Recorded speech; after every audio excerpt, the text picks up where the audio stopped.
Le secteur du retail a massivement investi dans les technologies ces dernières années avec l'objectif de supprimer les irritants, ce qui permet d'améliorer l'expérience client et surtout de mieux fidéliser les clients.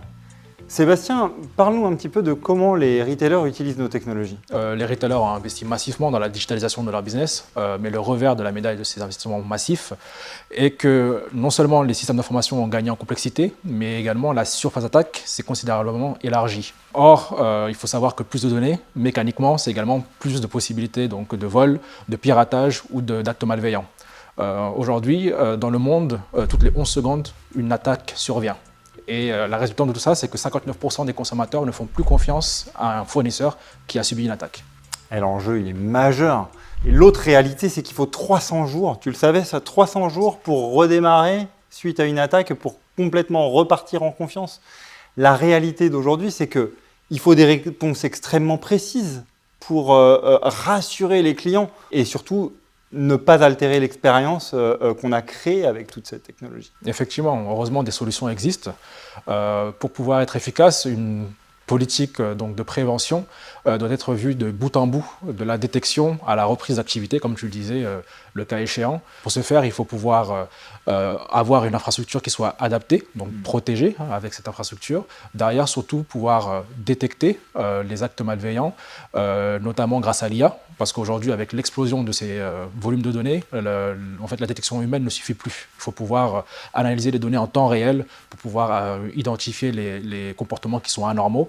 Et derrière, également, il faut avoir la possibilité donc, de simplifier toute cette infrastructure pour pouvoir libérer aussi du temps aux équipes IT et leur permettre de se rétablir au plus vite des attaques éventuelles. Ce que tu dis, c'est qu'en réel, aujourd'hui, on a une stratégie. Notre stratégie, elle repose sur 4 piliers. Le premier, c'est de sécuriser les environnements informatiques et la donnée de bout en bout.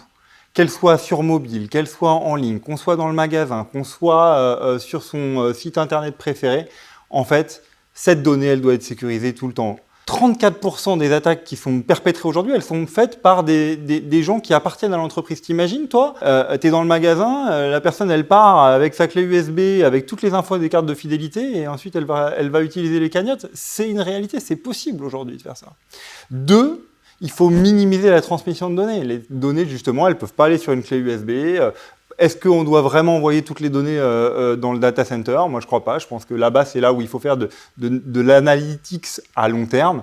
Et dans le magasin, il faut avoir de l'IA qui nous permette d'utiliser les données qui sont générées au plus près du client pour ensuite générer des actes d'achat ou des actes de fidélisation directement au plus proche du client. 3, il faut avoir confiance en rien. On appelle ça le zéro trust. Encore une fois, on redit, il faut partir du principe que les attaquants sont déjà là, ils sont déjà dedans.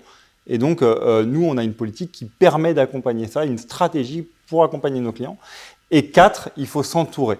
Il faut s'entourer des gens de sachants qui ont vraiment l'expérience de partenaires qui vont nous accompagner nos clients pour résoudre leurs problématiques. Effectivement, aujourd'hui, en fait, il faut partir du principe que les attaquants sont déjà là. Donc, en fait, la question n'est plus de savoir si on sera attaqué, mais plutôt quand on le sera.